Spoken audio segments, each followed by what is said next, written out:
એસોસિએશનની વર્ષ 2026 માટેની ચૂંટણી યોજાઈ। સંયુક્ત મંત્રી અને કારોબારી પદ માટે કરાયું મતદાન। મોરબી બાર એસોસિએશન દ્વારા આગામી વર્ષ 2026 માટેની નવી કારોબારી સમિતિની ચૂંટણીનું આયોજન કરવામાં આવ્યું હતું। વકીલોના સંગઠનમાં કુલ 669 નોંધાયેલા સભ્યો છે, જે પૈકી સંયુક્ત મંત્રી અને કારોબારી સભ્ય પદ માટે મતદાન પ્રક્રિયા હાથ ધરવામાં આવી હતી।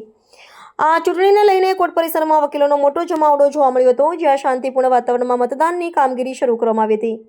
પ્રાપ્ત માહિતી અનુસાર સંયુક્ત મંત્રીના પદ માટે કુલ 2 ઉમેદવારો વચ્ચે સીધો મુકાબલો હતો, જ્યારે કારોબારી સમિતિના સભ્ય પદ માટે 7 ઉમેદવારો ચૂંટણી મેદાનમાં ઉતર્યા હતા। મોરબી બાર એસોસિએશનના ચૂંટણી અધિકારી રાજેશ બત્રગિયાએ જણાવ્યું હતું કે બાર એસોસિએશનની ચૂંટણીમાં 70% વધુ મતદાન થવાની શક્યતા છે। વકીલો દ્વારા પોતાના આગેવાનોને ચૂંટવા માટે ઉત્સાહપૂર્વક મતદાન કરવામાં આવ્યું હતું।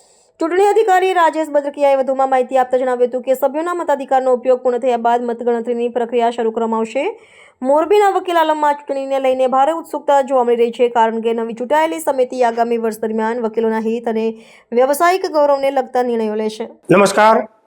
મોરબી જિલ્લા બાર એસોસિએશનના ચૂંટણી કમિશનર જે નિમવામાં આવ્યા છે 5, એમાંથી રાજેશ બત્રગિયા એક હું પણ ચૂંટણી કમિશનર છું। સને 2026ના વર્ષ માટે મોરબી બાર એસોસિએશનની આજરોજ ચૂંટણી યોજાઈ રહી છે અને બાર કાઉન્સિલ ઓફ ગુજરાતની ગાઈડલાઈન મુજબ દરેક સેન્ટરમાં આજના દિવસે ચૂંટણી યોજાય છે અને મોરબીમાં પણ યોજાઈ રહી છે।